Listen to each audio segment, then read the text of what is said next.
si Kuya Marvin. For today's vlog, char. Nagsusulat siya ng mga gagawin sa extension. Kasi itong harap, papa-extension ko na. Kahit wala mo na sigurong bubong, basta ma-extension lang siya. Maharangan lang siya dito. Ito naman sa kapitbahay namin to, yung bubong. Magpapagawa din sila ng bubong nila ito. Nagdala na ako ng ibang gamit dito. Hindi ko nga na-videohan last time. Nakalimutan ko. Pero hindi ko pa dinala lahat. Yan yung upuan. A few moments later. So ngayon, nagpunta kami dito sa hardware. So ang pangalan nitong hardware ay MHJ Hardware. So yung kapitbahay namin sinabi na dito daw mura makabili ng mga materyales na pwedeng gamitin sa extension na gagawin namin dun sa bahay.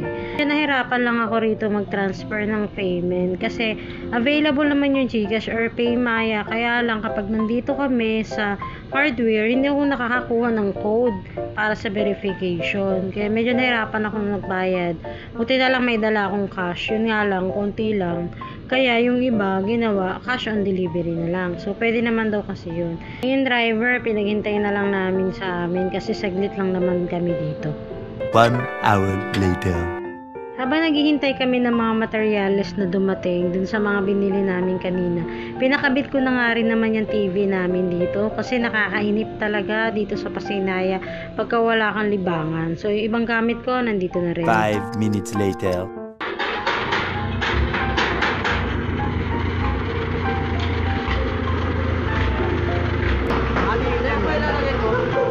Dito na lang po. Kanino ko ibibigay yung bayad? Sige.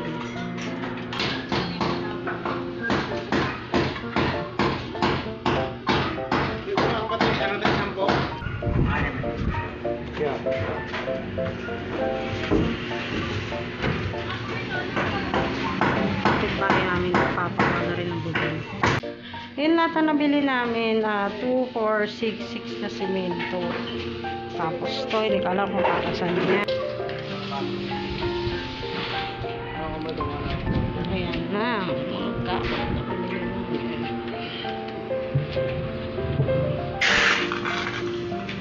Later.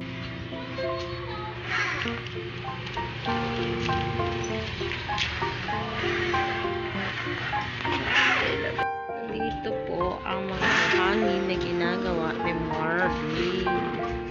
As you can see guys, ayos na yung paglalagyan ng bubong.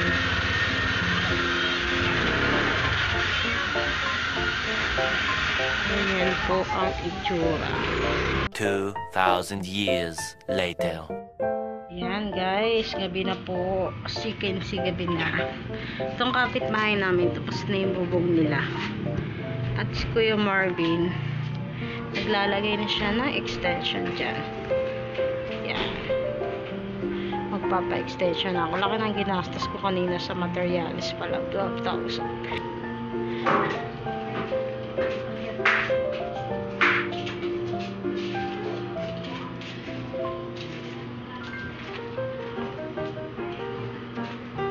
Kasi binablog ko yung pagpagawa ko ng bahay. Yan. Extension na siya doon. Bakal na. At extension din doon sa kabila. Ano kayong maganda dyan? Gano'ng kataas, no? Yung Marvin. Kalahati.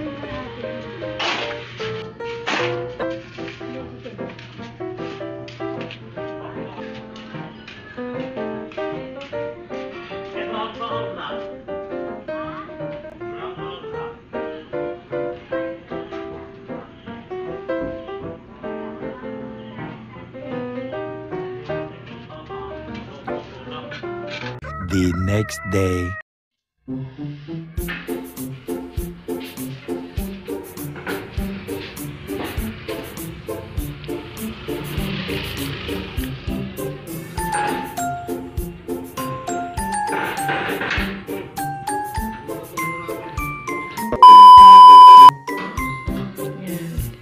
Hinati-hati mo pala yan, no? Kasi hindi mo mabuhat.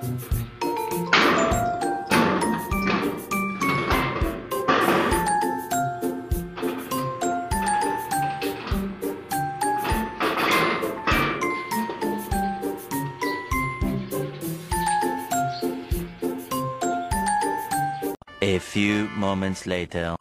Bagong development ang ginagawa ngayon sa Pasinaya. So, kung pagkakarinig ko, bukod sa ginagawang chapel doon, magiging green grass din daw ito kasi nagpisahan na nila na maglagay ng green grass doon sa dulo.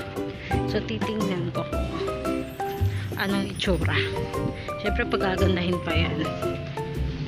I think parang may nilalagay pa sila dyan para maging green siya. Pero as you can see guys, ito may pathway na nga diba sa siya. So tingin ko maganda ito pag natapos. Ngayon kasi hindi pa tapos. Akala ko dati hiyaan na lang nila dyan mabutik yung paligid ng court, pero hindi naman pala ganun. Mabuti nga ayan sigurado pag natapos yung mga paglalagay ng green grass dyan, maganda ang itsura, magiging outcome niyan. Sa dulo ay mayroon ng green grass. Yan. Kaya lang hindi pa sila tapos maglagay, na doon pa na sila sa pinakadulo. Ang dami pa nilang gagawin. Wala doon hanggang doon sa dulo. Doon siguro nila yan dyan. So isumpo na lang kasi ang hirap naman lumapit pa din guys. So yan ang ginagawa nila, yung green grass. Yan. Sana lang talaga walang mga aso na umipot dyan. Kasi kadiri mahirap linisin yan. So yun, pabalik na ako doon sa bahay. Ayan na may mga halaman din sa paligid. Ang pagkakaalam ko kasi pupunuin talaga nila ng halaman. So sigurado ko magiging maganda siya pag natapos na. Yan ang pinupuntahan siguro ng mga binabayad namin sa PMO. Para sa akin okay lang naman magbayad ng dues kasi responsibility yun. Tsaka kung makikita mo naman yung progress ng mga binabayad mo, okay lang, diba? Yan. Tapos dati wala mga poste, karoon na rin ng poste. Kaya importante rin talaga nakakabayad ng dues kasi dyan nila pupunta. 5 minutes later. Halos tapos na rin sa ginagawa niya si Marvin. Hindi na lang siguro yan. Tapos na. Isa na lang ilalagay niya. Yung sisito. Yan. Baka may sumubra pa dyan.